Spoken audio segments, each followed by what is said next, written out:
We definitely need to become acidic so that we can finally get healthy.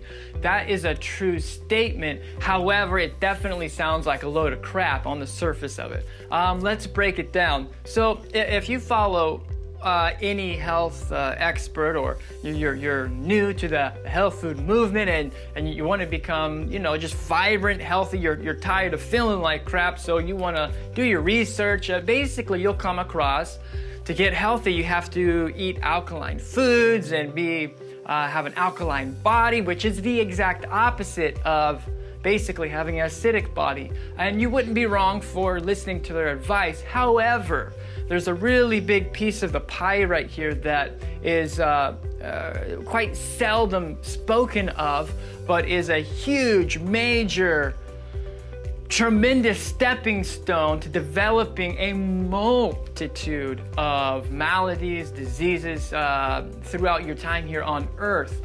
And basically what I'm talking about, just to cut right to the chase, is we have got to have a very, very acidic stomach throughout our entire life, or we will suffer in some way, shape, or form.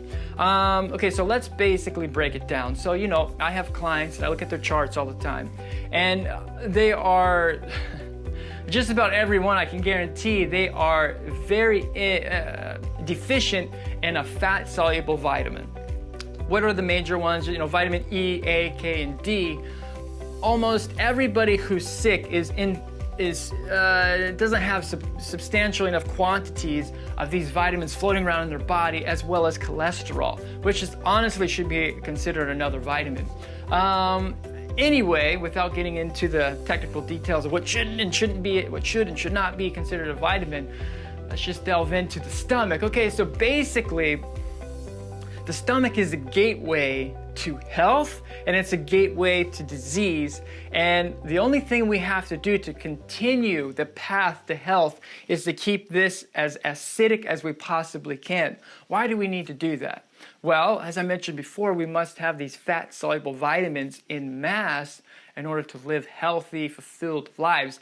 Our body, every cell of our body is made of fat, and absolutely requires these fat-soluble vitamins. Fat-soluble vitamins means they don't really mix well with water. They have to have a fat carrier. Now, a lot of our foods, all vegetation for the most part, except for the seeds, are water, which don't really have that much fat, so we have to convert it. Anyway, if we happen to eat a nutritious meal that actually has the fat-soluble vitamins in it that we need, we have to gain access to it. And how we gain access to those fat-soluble vitamins plus cholesterol is through the acidification of our stomach.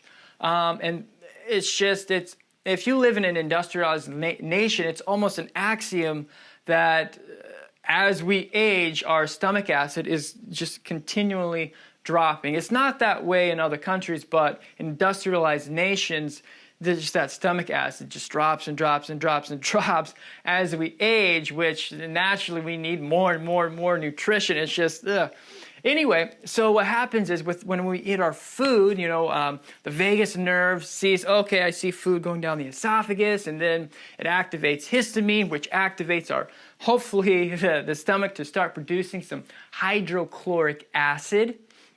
And then that hydrochloric acid doesn't really do anything in and of itself that's super important other than this.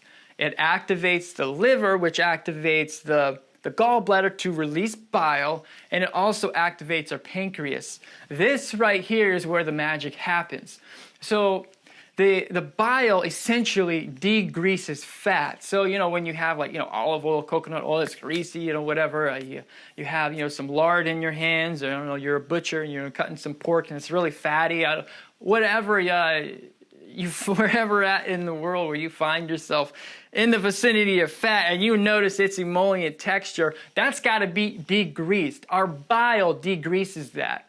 And basically it helps to expose these bonds so that our pancreas can produce this enzyme called lipase, which further breaks apart those fat molecules so that we can actually absorb the vitamin A, the E, the D, and the K real quick. Let's just make it simple. Why do we need these things? Well, we have to have vitamin A for a healthy immune system, to have healthy, nice, pretty skin, to be able to see, and like ladies, if you're pregnant, you want to become pregnant, just like zinc, you have to have vitamin A for that, to have normal fetal development throughout its gestation processes. Without vitamin A, we're pretty much screwed.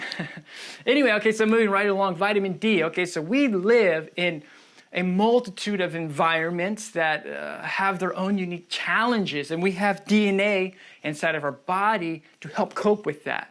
But our DNA has to be activated, it has to be unleashed, and vitamin D is responsible for activating hundreds of our genes to help us cope with our life, with our environments, our food, our friends, all these little possible triggers.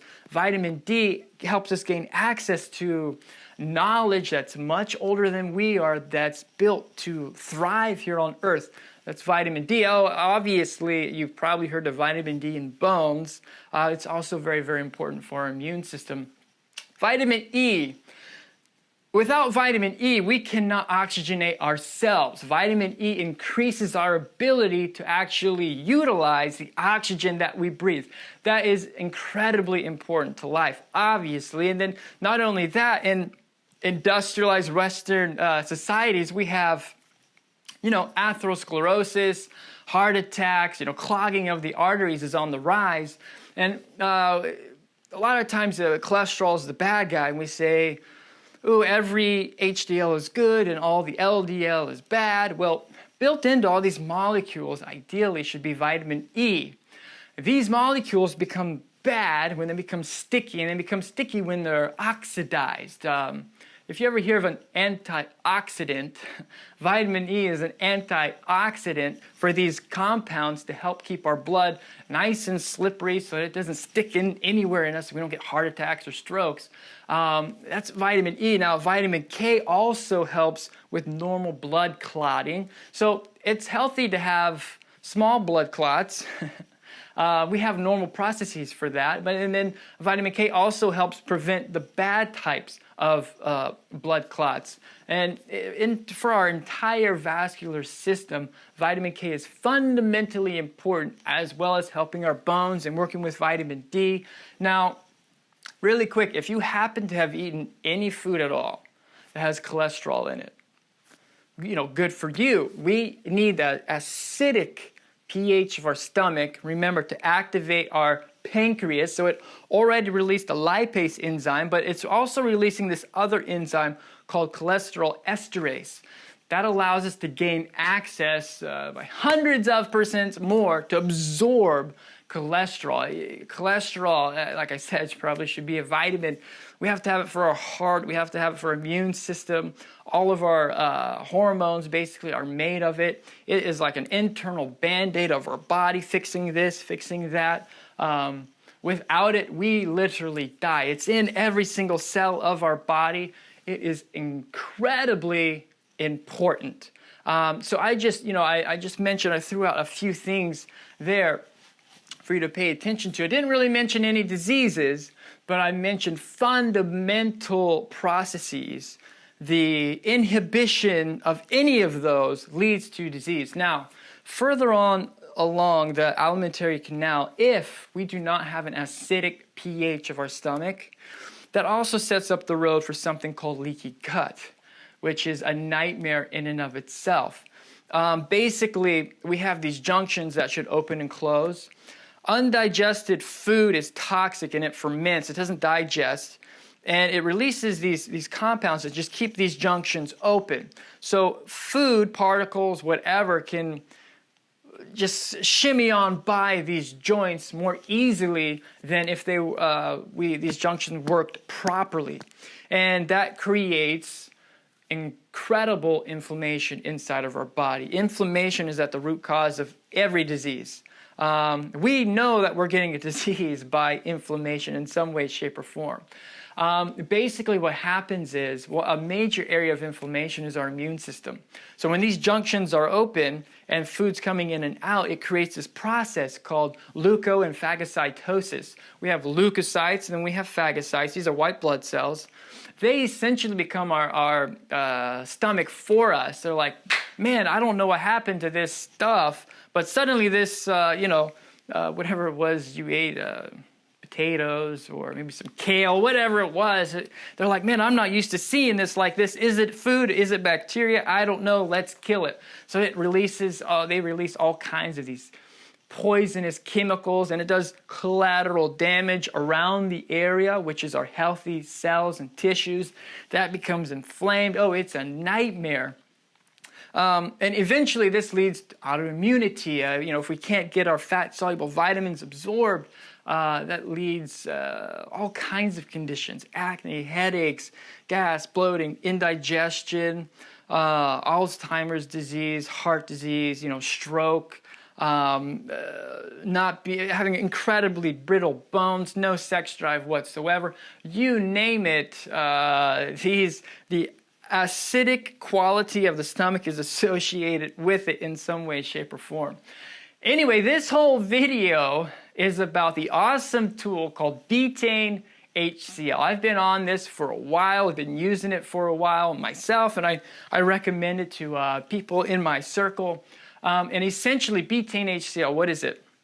Well, it's trimethylglycine bonded to hydrochloric acid. The hydrochloric acid is that natural stuff in our stomach. That trimethylglycine is a really cool compound in and of itself. It's an awesome methyl donor. That's a video in and of itself. It has profound health building qualities, especially for athletes.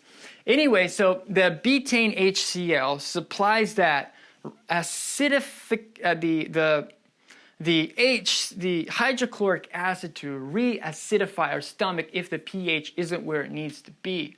So when I'm working with somebody, one of the first questions I always ask, hi, how is your digestion? Let's talk about it. Let's break it down. Tell me about it. Because it is so fundamental for me to assess where is the pH level of their stomach.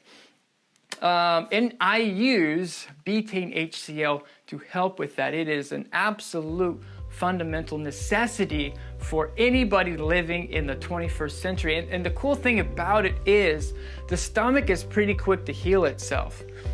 When we start adding the Betaine HCL and re-acidifying the stomach, it doesn't take too long for it to just reawaken and re-aliven itself, and all of a sudden the person's able to absorb the proteins properly because their pancreas is being activated, the natural pepsin in their stomach is being activated, the proteins are being digested thoroughly, inflammation is going down, the leuko and phagocytosis are going down. Now, I'm not going to say that Betaine HCL will cure anything. However, I will say that it helps build and substantiate our stomach, which is a major stepping stone for a multitude of maladies or a multitude of health, greatness, wellness, and happiness. Too much to count. Anyway, it's also really, really easy to take. You take one pill with a meal, see how you feel. If you don't feel anything, take 2 with the next meal. If you don't feel anything, take 3 with the next meal. Eventually, you should feel a warming sensation in your stomach, and it's like digestion is finally happening. And that's where that's where your limit is. And then you can pull back 1 pill with your meal, and it's something that you can play with. It's unique to every single person, and it's something that I have discovered to make my job so much easier is to talk about, where's your stomach acid level, and have you ever heard of Betaine HCL? Check it out, try it. It's fundamental for multiple health protocols for recovery. Anyway, enjoy.